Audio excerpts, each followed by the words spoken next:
प्रभु यीशु मसीह के मधुर और सामर्थ्य नाम में आपको प्रेमी सलाम। जय मसीह की। डेली बाइबल संदेश में आपका हार्दिक स्वागत है। आज 9 जनवरी है और परमेश्वर को धन्यवाद कि उसने हमें फिर से एक नया दिन दिया है, एक नया सवेरा दिया है, ताकि हम अपने जीवन के चाल चलन, सोच विचार और आचरण के द्वारा उस परमेश्वर को महिमा दें जिसने हमें ये आज की जिंदगी दी है। और मैं आप में से प्रत्येक का धन्यवादी हूं कि आपने अपना कीमती वक्त निकाला कि आज आप इस बाइबल संदेश को सुन सकें। और मेरी प्रार्थना, मेरी आशा हमेशा यही है कि इन डिवोशंस या इन मनन के द्वारा परमेश्वर अपनी पवित्र आत्मा के द्वारा हमारे दिलों से बातचीत करे। पिछले दिनों में हमने इफिसियों की किताब पढ़कर समाप्त की है और मैं आशा करता हूं हम सब के लिए इफिसियों की किताब बड़ी आशीष का कारण रही है।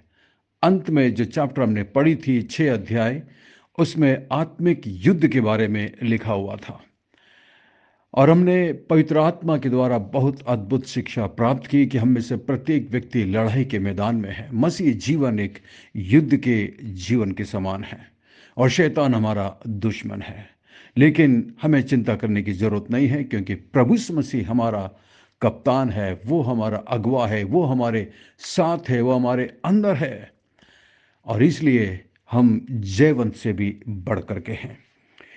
आज हम फिलिपियों की पत्री और उसकी 1 अध्याय को पढ़ेंगे। कल मैंने फिलिपियों की किताब का परिचय आपके सामने रखा था और मैं आशा करता हूं आपने उसे पढ़ा होगा और आप आशीषित हुए होंगे। फिलिपी जो बाइबल में हम पढ़ते हैं, फिलिपी नाम का एक नगर है। ये यूनान के उत्तरी प्रांत मकिदुनिया का एक प्रमुख नगर था, क्योंकि कई रोमी नागरिक और रोमी सैनिक वहां बसे हुए थे, इसलिए और वहां के निवासी हो गए थे, इसलिए इसे एक रोमी बस्ती या मोहल्ला बना दिया गया था, जिसके बारे में हम प्रेरितों के काम 12 अध्याय में पढ़ सकते हैं। पौलुस अपनी दूसरी मिशनरी यात्रा के दौरान फिलिपी आया था। यूरोप महाद्वीप में यीशु मसीह के सुसमाचार का यह पहला अवसर था। एशिया से यूरोप तक सुसमाचार पहली बार फिलिपी में ही आया था। याद रखें, मसीही धर्म कोई यूरोपीय या पश्चिमी धर्म नहीं है, जैसा कि कुछ लोग मानते हैं कि अरे ईसाई धर्म तो अमेरिका से आया है या ईसाई धर्म पश्चिमी धर्म है, परंतु ऐसा नहीं। वास्तव में मसीहत सबसे पहले एशिया में प्रारंभ हुआ। पौलुस पहली बार फिलिपी अपने उस दर्शन के कारण गया था जिसमें मकिदुनिया के एक व्यक्ति ने उससे कहा था और विनती की थी कि पौलुस हमारे यहाँ आकर, मकिदुनिया में आकर हमारी सहायता करो। प्रेरितों के काम 16 और उसकी 9 और 10 पढ़ेंगे तो आप वहां पर इस घटना को पढ़ सकते हैं। पौलुस के द्वारा की गई फिलिपियों की पहली यात्रा का वर्णन हम प्रेरितों के काम 16 अध्याय और उसकी 11 से 40 में हम देख सकते हैं। इसके बाद पौलुस ने अपनी तीसरी मिशनरी यात्रा के दौरान फिर से फिलिपी की यात्रा की थी और इस बारे में आप पौलुस के बारे में, इस घटना के बारे में प्रेरितों के काम 20 अध्याय उसकी 1 से 6 में पढ़ सकते हैं। तो बाइबल के अधिकांश जो स्कॉलर्स हैं, जो ज्ञानी लोग हैं, वो ये विश्वास करते हैं कि पौलुस ने फिलिपियों को ये पत्र लगभग 60 से 61 एडी में, यानी कि ईसवी सन में लिखा था। इस समय वे रोम में कैदी था, रोम के बंदीगृह में था जब उसने इस पत्र को लिखा था। और बाइबल के स्कॉलर्स ये भी मानते हैं कि पौलुस ने अपने इसी कारावास के दौरान इफिसियों की पत्री, कुलुस्यों की पत्री, फिलेमोन को अपने ये पत्र लिखे थे जेल खाने में बैठ करके। तो पौलुस वास्तव में परमेश्वर का एक बहुत ही अद्भुत सेवक था जिसे परमेश्वर ने महान तरीके से इस्तेमाल किया था। वास्तव में देखा जाए तो पौलुस रोम का कैदी नहीं था, बल्कि प्रभु यीशु मसीह का बंदी था, जैसा कि वो अपनी पत्री में लिखता है। आइए हम 1 अध्याय और उसकी 1 आयत से लेकर के आगे हम पढ़ेंगे। वास्तव में एक आयत से लेकर 11 आयत तक में हम इस बात को पढ़ते हैं कि किस तरह पौलुस फिलिप्पी में रहने वाले संतों से या मसीहों से कितना प्रेम करता है, वो यहाँ पर हम देख सकते हैं। और वो उनके बारे में विचार करता है, उनके बारे में प्रार्थना करता है, उनसे मिलने की इच्छा रखता है। और अंत में और ये सब कुछ प्रभु यीशु मसीह की वजह से संभव हो सका। जैसा कि हम यहाँ पर पढ़ सकते हैं, एक अध्याय और एक आयत में, यीशु मसीह का दास पौलुस और तीमुथियुस की ओर से सब पवित्र लोगों के नाम जो मसीह में होकर फिलिप्पी में रहते हैं, अध्यक्षों सेवकों समेत हमारे पिता परमेश्वर और प्रभु यीशु मसीह की ओर से तुम्हें अनुग्रह और शांति मिलती रहे। तीसरी आयत में, ये मेरा सबसे फेवरेट आयत है और इस आयत को मैंने कई बार कार्ड्स के रूप में आप लोगों को भेजा है। यहाँ पर पौलुस कहता है, यहाँ पर आप पौलुस की प्रार्थना और पौलुस के धन्यवाद को देखते हैं कि किस तरह पौलुस फिलिप्पी में रहने वाले इन मसीहों के लिए प्रार्थना करता है और इनके लिए परमेश्वर का धन्यवाद करता है। पौलुस के जीवन से हम इस बात को सीख सकते हैं कि आपको और मुझे एक दूसरे के लिए क्या प्रार्थना करना चाहिए। आप यहाँ पर पौलुस को कभी नहीं देखेंगे कि पौलुस उनकी चंगाई के लिए प्रार्थना करता हो, या पौलुस ये प्रार्थना करता हो कि इन्हें बहुत सारा पैसा मिल जाए, या पौलुस ये प्रार्थना नहीं करता कि इनका जमीन जायदाद बढ़ जाए, इनको धन मिल जाए, संपत्ति मिल जाए, वगैरह वगैरह। ये सारी प्रार्थनाएं पौलुस नहीं करता। लेकिन आप पौलुस की प्रार्थना को इस भाग में पढ़ेंगे, आपको समझ में आएगा कि पौलुस की प्रार्थना में कितनी गहराई है और कितना बड़ा अर्थ छुपा हुआ है और वास्तविक प्रेम पौलुस के अंदर हम देख सकते हैं फिलिपियों के विश्वासियों के लिए। तीसरी आयत में, मैं जब जब तुम्हें स्मरण करता हूं तब तब अपने परमेश्वर का धन्यवाद करता हूं। चार आयत में, और जब कभी तुम सबके लिए विनती करता हूं तो सदा आनंद के साथ विनती करता हूं, इसलिए कि तुम पहले दिन से लेकर आज तक सुसमाचार के फैलाने में मेरे सहभागी रहे हो।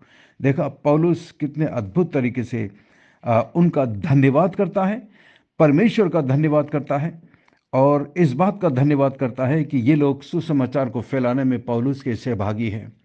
इसी तरीके से इस बाइबल संदेश ग्रुप में भी मैं उन तमाम भाई और बहनों का सच में मसीह में मेरे प्रियों, उनका मैं सच में धन्यवाद करता हूं जो हमारी इस सेवकाई के लिए प्रार्थना करते हैं, हमारी परवाह करते हैं, हमें बीच बीच में उत्साह भरे शब्द लिखते हैं, मुझे कॉल करते हैं। मैं सच में इसके लिए धन्यवादी हूं। और ऐसे बहुत सारे लोग भी हैं हमारे इस बाइबल संदेश ग्रुप में जो मासिक तौर पर हमारी इस सेवकाई के लिए मदद करते हैं। मैं सच में दिल से आभारी हूँ, धन्यवादी हूँ। जिस तरह पौलुस यहाँ पर कहता है कि सुसमाचार के फैलाने में तुम मेरे सहभागी रहे हो, इसी तरीके से मैं आपका भी धन्यवाद करता हूँ कि आप भी सुसमाचार को फैलाने में मेरे सहभागी रहे हो, मेरे प्रार्थना सहयोगी रहे हो। 6 आयत में, मुझे इस बात का भरोसा है कि जिसने तुम में अच्छा काम आरंभ किया है वही उसे यीशु मसीह के दिन तक पूरा भी करेगा। पौलुस को इस बात का पूरा भरोसा है कि प्रभु ने ही इन्हें उद्धार दिया है, प्रभु ने ही इनके अंदर एक अच्छा काम शुरू किया है और प्रभु इन्हें कभी छोड़ेगा नहीं और अंत तक वो इस काम को उनके अंदर करता रहेगा। यदि प्रभु ने आपके जीवन में उद्धार का काम शुरू किया है तो वो कभी इस बात को खत्म नहीं करेगा। परंतु यदि प्रभु ने नहीं किया है तो ये मसीह जीवन में जानता हूँ जैसा बहुत सारे लोगों के लिए सिर्फ थोड़े दिन का होता है और इसके बाद वो वापस अपने पुराने जीवन में लौट जाते हैं।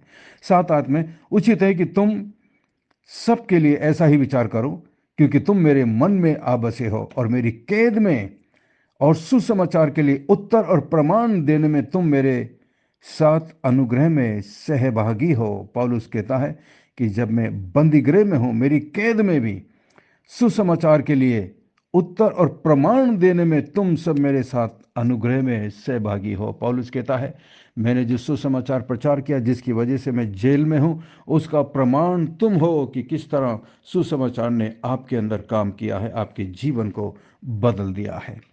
8 आयत में, इसमें परमेश्वर मेरा गवाह है कि मैं मसीह यीशु की सी प्रीति करके तुम सबकी लालसा करता हूं। पौलुस बड़े साफ दिल से इस बात को अंगीकार करता है कि मैं तुमसे मिलने की बड़ी लालसा करता हूं और मैं यीशु मसीह की समान आपसे प्रेम करता हूं। क्या हम अपने प्रियों के लिए, अपने प्रियजनों के लिए, अपने माता पिता के लिए, अपने भाई बहन के लिए, अपने बच्चों के लिए, अपने पति पत्नी के लिए कह सकते हैं कि मैं आपसे प्रभु यीशु मसीह की सी प्रीति करता हूं। जिस तरह प्रभु ने मुझसे प्रेम किया, वैसा ही मुझे आपस में एक दूसरे से प्रेम करना है। 9 आयत में मैं ये प्रार्थना करता हूं। अब पौलुस की प्रार्थना पर गौर कीजिएगा कि पौलुस उन विश्वासियों के लिए क्या प्रार्थना करता है। यहां से हम सीख सकते हैं कि जब आप एक दूसरे विश्वासी के लिए प्रार्थना करें तो मुख्य तौर पर क्या प्रार्थना करना चाहिए। जिस तरह पौलुस करता है, मैं ये प्रार्थना करता हूं कि तुम्हारा प्रेम, ज्ञान और सब प्रकार के विवेक सहित और भी बढ़ता जाए। देखा, पौलुस कहता है मैं चाहता हूं कि तुम्हारा प्रेम, ज्ञान और सब प्रकार के विवेक सहित बढ़ता जाए। ये पौलुस की इच्छा है फिलिपियों के विश्वासियों के लिए। पौलुस प्रार्थना करता है कि फिलिपियों का प्रेम अधिक से अधिक बढ़ता जाए। पौलुस प्रार्थना करता है कि वे सोचें, समझे या अज्ञानतावश प्रेम न करें। देखा, बिन सोचे समझे या अज्ञानतावश प्रेम न करें, परंतु वे ज्ञान अंतर्दृष्टि की गहराई के साथ प्रेम कर सके, वो जानकर समझकर प्रेम कर सके। केवल प्रेम करना पर्याप्त नहीं है, हमें बुद्धिमानी के साथ अर्थात सोच समझकर प्रेम करना चाहिए। और यही प्रार्थना पौलुस की इन विश्वासियों के लिए है। जैसा कि वो करता है, मैं ये प्रार्थना करता हूं कि तुम्हारा प्रेम, ज्ञान और सब प्रकार के विवेक सहित और भी बढ़ता जाए, यहां तक कि तुम उत्तम से उत्तम बातों को प्रिय जानो। हमें ज्ञान और अंतर्दृष्टि की गहराई की जरूरत क्यों है? इसका जवाब है ताकि हम ये निश्चय या निर्धारित कर सकें कि हमारे लिए उत्तम या श्रेष्ठ क्या है। इससे पहले कि हम किसी उत्तम कार्य को कर सकें, हमें यह जानना आवश्यक है कि उत्तम या श्रेष्ठ क्या है। केवल तब हमारा जीवन शुद्ध और निष्कलंक होगा। केवल तब हम धार्मिकता के फल से भरपूर और शुद्ध और निर्दोष रह सकेंगे। जब मसीह का दिन आएगा, तब वे संसार के अंत के समय फिर आकर सब लोगों का न्याय करेगा। जैसा कि यहां पर लिखा है 10 में, यहां तक कि तुम उस उत्तम से उत्तम बातों को प्रिय जानो और मसीह के दिन तक सच्चे बने रहो, ठोकर ना खाओ, गिरो नहीं, सावधान रहो और उस धार्मिकता के फल से जो मसीह यीशु के द्वारा होते हैं, उस धार्मिकता के फल से। अरे, परमेश्वर ने हमें फल लाने के लिए नियुक्त किया है, फल लाने के लिए हमें बचाया। जिस तरह यूहन्ना 15 और 16 में आप पढ़ सकते हैं कि किस प्रकार का फल परमेश्वर हमारे जीवन से चाहता है। फल वास्तव में 2 प्रकार के फल लाने की वो हमसे अपेक्षा करता है। सबसे पहला प्रकार का फल है एक विश्वासी दूसरे विश्वासी को लेक उत्पन्न करे। एक विश्वासी का फल क्या है? एक दूसरा विश्वासी। जिस तरह एक आम के पेड़ में आम का फल आता है, एक आम के फल के अंदर एक गुठली होती है जिससे वो अपने समान दूसरा आम को भी पैदा कर सकता है। तो एक विश्वासी का फल एक दूसरा विश्वासी है। अपने जीवन से, अपने व्यवहार से दूसरों का दिल प्रभु के लिए जीतना हमारे मसीह जीवन का परम कर्तव्य है। क्या आप ऐसा करते हैं? यही परमेश्वर हमसे चाहता है कि हम उसके लिए फल लाएं, जैसा लिखा है, और उस धार्मिकता के फल से जो यीशु मसीह के द्वारा उत्पन्न होते हैं, भरपूर होते जाओ, भरपूर होते जाओ, जिससे परमेश्वर की महिमा और स्तुति होती जाए। यदि आप चाहते हैं कि आपके जीवन से परमेश्वर की महिमा हो, तो अपने जीवन को फलदायी बनाइए। गलातियों की किताब में जैसा कि हम पढ़ते हैं 5:22 में, आत्मा के फल तो प्रकट हैं। वो आत्मा के फल से हमारा जीवन भरपूर होना चाहिए। दूसरा प्रकार का फल है हम अपने समान दूसरों को मसीही विश्वास में लेकर आए। ये हमारा फल है। अब आप अपने जीवन को जांचिए, आपके जीवन के द्वारा कितने लोग प्रभु यीशु मसीह के पास आए हैं, कितने लोगों ने उद्धार पाया है, कितने लोग आपके जीवन की वजह से यीशु मसीह से प्रभावित हैं। विचार करिएगा, सोचिएगा। आइए हम प्रार्थना करें। स्वर्ग में विराजमान जीवित और जिंदा परमेश्वर, अनुग्रहकारी दयालु पिता, धन्यवाद आपके प्रेम के लिए, धन्यवाद आपकी आशीषों के लिए। प्रभु, हमसे प्रेम करने के लिए धन्यवाद। जब हम आपके प्रेम के काबिल नहीं थे, उस वक्त भी प्रभु आपने हमसे प्रेम किया। कालवरी की क्रूस के ऊपर हमारे लिए अपना जीवन आपने बलिदान कर दिया। धन्यवाद, धन्यवाद प्रभु, धन्यवाद यीशु मसीह। हमारी मदद करिए कि अब हम आपके लिए जीवन बिता सकें। प्रभु, मैं प्रार्थना करता हूँ मेरे इस बाइबल संदेश ग्रुप में मेरे भाई के लिए प्रभु, जो इस ग्रुप से जुड़े हुए हैं, भाई जीपी राय के लिए हम प्रार्थना करते हैं प्रभु, उनकी कलिसिया के लिए प्रभु, उनके परिवार के लिए हम प्रार्थना करते हैं। आपकी आशीष रहे प्रभु जी। मैं भाई फ्रांसिस के लिए प्रार्थना करता हूँ प्रभु जी, भाई फ्रांसिस मार्टिन के लिए प्रभु, उनकी पत्नी के लिए, उनके बच्चों के लिए प्रार्थना करता हूँ। आपकी दया उनके जीवन पर निरंतर बनी रहे मान परमेश्वर। मैं प्रार्थना करता हूँ भाई रघुनाथ के लिए, हमारे बाबा के लिए प्रार्थना करता हूँ प्रभु। आपकी आशीष, आपका आपकी दया उनके जीवन पर बनी रहे प्रभु जी। मैं प्रार्थना करता हूँ इस ग्रुप में मेरी बहन के लिए प्रभु जी, जो इस ग्रुप से जुड़ी हुई है प्रभु, और आपकी सेवकाई को सपोर्ट करती है मान परमेश्वर। आप उन्हें आशीष देना मान परमेश्वर। मैं प्रार्थना करता हूँ सिस्टर रेचल के लिए प्रभु, उनकी बेटी मैगी के लिए, उनके हस्बैंड के लिए, उनके बच्चों के लिए प्रार्थना करता हूँ प्रभु जी। तेरी कृपा, तेरा अनुग्रह उनके जीवन पर रहे। मैं प्रार्थना करता हूँ मान परमेश्वर, विशेष करके आंटी प्रेमला के लिए प्रभु जी। आपकी आशीष, आपकी दया उनके जीवन पर निरंतर रहे प्रभु, उन्हें सुरक्षित रखना मान परमेश्वर। आंटी गीता के लिए भी हम प्रार्थना करते हैं प्रभु, इस उम्र में भी वो आपसे प्यार करती है, आपके लिए जीवन जीती है मान परमेश्वर। आप उन्हें बड़ी आशीष और बरकत देना प्रभु। हम आंटी आशा के लिए प्रार्थना करते हैं, दया करना प्रभु इस सर्दी के मौसम में प्रभु, जब उनकी तबीयत ठीक नहीं रहती प्रभु जी, आप दया करिए। सिस्टर एलिजाबेथ के लिए प्रार्थना करते हैं प्रभु जी, उनकी बीपी जो फ्लक्चुएट करती है प्रभु जी, आप उन पर अनुग्रह और दया करिए प्रभु जी। सिस्टर इंदिरा के लिए हम प्रार्थना करते हैं मान परमेश्वर, आप उन पर भी अपनी करुणा, अपनी कृपा दृष्टि बनाए रखिए। उनके बेटे के लिए हम प्रार्थना करते हैं मान परमेश्वर, अनुग्रह कर और दया करना मान परमेश्वर। सिस्टर बीना के लिए प्रार्थना करते हैं मान परमेश्वर, उनके बच्चे के लिए प्रार्थना करते हैं, आपकी योजना उस बच्चे के जीवन में पूरा हो सके। सिस्टर रीना के लिए प्रार्थना करते हैं प्रभु जी, उन पर भी आप अनुग्रह और दया करना मान परमेश्वर। सिस्टर दमयंती रे के लिए प्रार्थना करते हैं, उनके हस्बैंड के लिए, उनके बच्चों के लिए प्रार्थना करते हैं प्रभु, शैतान की बुरी नज़र से उनकी रक्षा और मदद करना प्रभु। मैं प्रार्थना करता हूँ मान परमेश्वर सिस्टर रोजलिन के लिए, आप अपनी कृपा उन पर बनाए रखना प्रभु जी। प्रार्थना करते हैं सिस्टर सुनीता के लिए प्रभु जी, दया कर, अनुग्रह करना मान परमेश्वर। आपकी करुणा, आपका अनुग्रह उनके जीवन पर निरंतर बना रहे मान परमेश्वर। मान प्रभु, धन्यवाद, धन्यवाद प्रभु। मैं प्रार्थना करता हूँ प्रभु जी एलिस के लिए मान परमेश्वर, और पुनीत के लिए प्रभु, तेरी आशीष की कृपा उन पर बनाए रखना प्रभु जी। धन्यवाद, धन्यवाद, धन्यवाद प्रभु जी। मैं प्रार्थना करता हूँ भाई रघुनाथ के पूरे परिवार के लिए, उनके प्रत्येक बच्चों पर तेरी दया, तेरा अनुग्रह रहे मान परमेश्वर।